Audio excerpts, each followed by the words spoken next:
आज सुनिए आंवला नवमी की कथा।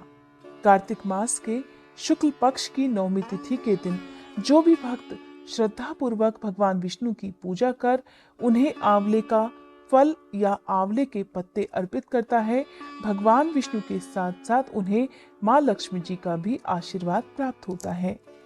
पौराणिक कथा के अनुसार एक बार की बात है, एक राजा था और उसने प्रतिज्ञा की थी कि वो हर रोज 1.25 मन आंवले दान करने के बाद ही भोजन ग्रहण करेगा। इस प्रकार उसका नाम ही आंवलिया राजा पड़ गया। वह हर दिन 1.25 मन आंवले दान करता और तभी भोजन ग्रहण करता था। एक दिन उसके बेटे और बहू ने सोचा कि राजा इतने सारे आंवले रोजाना दान करते हैं और इस प्रकार एक दिन तो सारा खजाना खाली हो जाएगा। इसलिए एक दिन अवसर पाकर बेटे ने राजा से कहा कि उन्हें इस तरह से दान देना बंद कर देना चाहिए।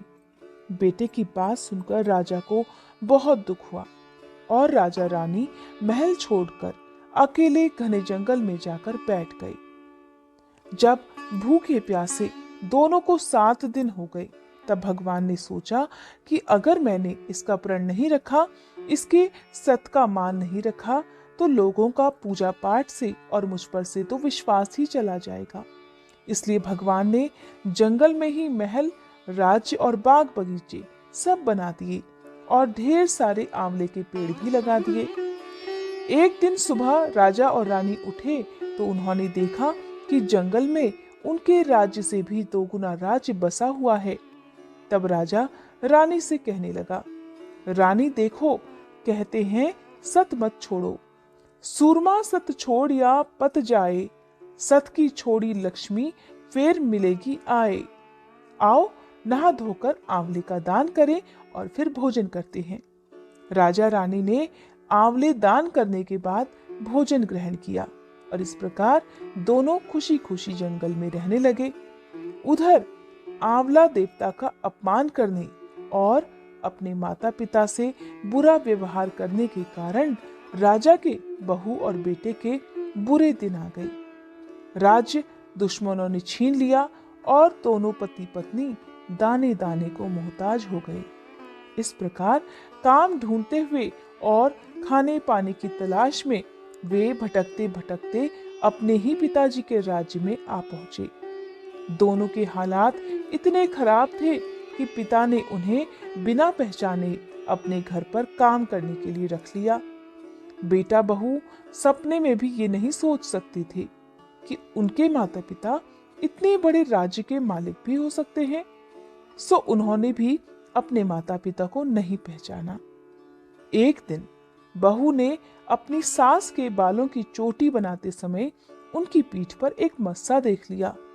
ये सब देखकर और सोचकर उसे रोना आने लगा कि ऐसा मस्सा तो मेरी सास के भी था और हमने उन्हें ये सोचकर आंवला दान करने से रोका था कि हमारा धन नष्ट हो जाएगा, लेकिन हुआ इसका उल्टा।